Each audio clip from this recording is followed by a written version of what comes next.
माता रानी के आशीर्वाद से, माँ भगवती की कृपा हम सब भक्तों पे बरसती रहे और माता का आशीर्वाद इसी प्रकार से हम सभी भक्तों को प्राप्त होता रहे।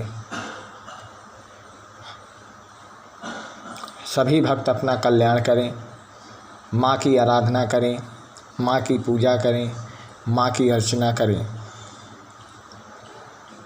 माता जगत की जननी, महादेव जगत के पिता, संसार के सभी बंधनों से मुक्त करने वाले माता माँ भगवती और महादेव जगत के पिता अपने भक्तों की मनोकामनाएं पूर्ण करते रहते हैं। जगत के विधान को रचने वाली महामाया माता भगवती संसार में अपने भक्तों की सदा सदा के लिए उनकी रक्षा करने को तत्पर रहती हैं और भक्त उनकी आराधना करते रहते हैं। एक बार अगर भक्त माता के शरण में आ जाता है तो माता का आशीर्वाद उन्हें प्राप्त होने लगता है। संसार में आया हुआ प्राणी उसका कल्याण करने के लिए महादेव और माता पार्वती हर हमेशा तत्पर रहते हैं। संसार में जब माता पार्वती और महादेव इस प्रकार से ब्राह्मण को श्राप देकर के वहाँ से चलने लगे तो ब्राह्मण ने पूछा, तो ब्राह्मण के पूछने पर महादेव ने कहा, तुम प्रदोष व्रत का पालन करो और तुम्हारी मनोकामना पूर्ण होगी, तुम्हारे जितने भी कष्ट हैं, रोग हैं, सब दूर हो जाएंगे। उसी समय माता पार्वती को भगवान शंकर ने काली का रूप दिया था, क्योंकि माता को क्रोध आया था और क्रोध के कारण माता का शरीर श्याम वर्ण का पड़ गया था।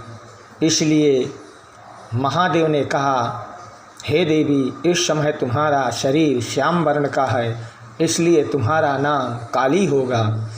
माता ने काली का नाम सुनकर के और भी क्रोध आया और उन्हें गुस्सा आने लगा।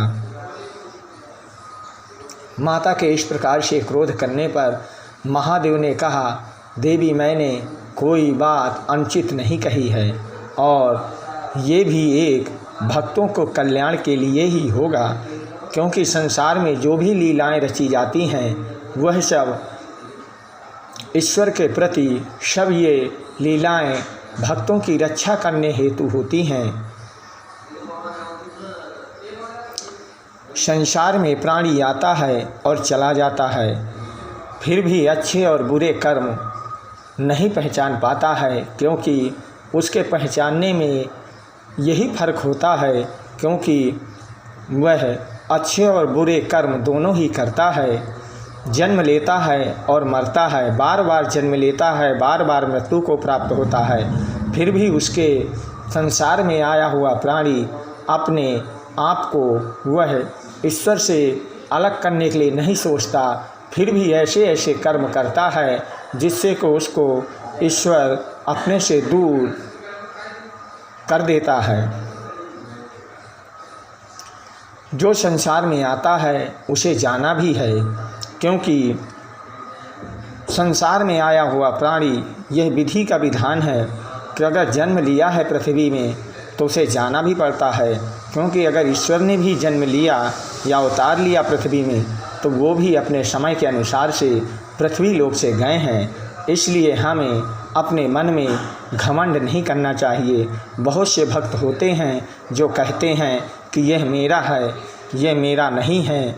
ये दो शब्द इंसान को मुक्ति के मार्ग से वापस कर देते हैं, क्योंकि जो मेरा है वह मैं देख रहा हूँ, वह मेरी आँखें देख नहीं सकती हैं, क्योंकि जो मैं देखता हूँ वो कभी होता नहीं और जो नहीं देखता हूँ वो संसार में होता है। संसार में मनुष्य अपने आने जाने का रास्ता अपने आप ही वह बनाता है, क्योंकि अच्छे कर्म करेगा तो अच्छे मार्ग से जाएगा और बुरे कर्म करेगा तो नरक में जाने का रास्ता अपना लेता है। इंसान पृथ्वी में रह कर के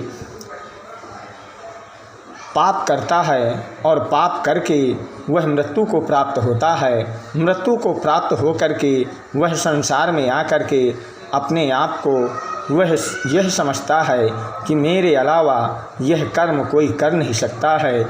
जो कुछ मैंने किया वह सब अपने ही भरोसे किया। जो ईश्वर का सहारा छोड़ता है वह अपने जीवन में कुछ भी नहीं कर सकता है। आज दिन बुधवार, तिथि अष्टमी, शाम को 8:30 तक। आज दिन बुधवार, तिथि 14, रात्रि को 8:30 तक रहेगी। इसके बाद पूर्णिमा प्रवेश करेगी, इसलिए चंदा पूर्णिमा आज ही रहेगा और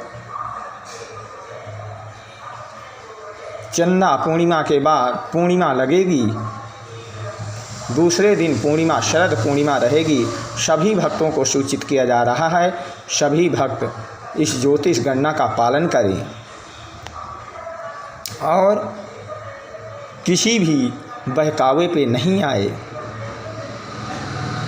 अब हम दुर्गा भागवत का पाठ करेंगे, जिसमें माँ भगवती का वर्णन है और माता भगवती के दर्शन करें, भक्त अपना कल्याण करें। ओम ब्राह्मणस्तेजसा यादो तदंगुलो कीर्ति तेजसा वशूनां चाकर्तांगुलायां कौबेरेणे च नाशिकः।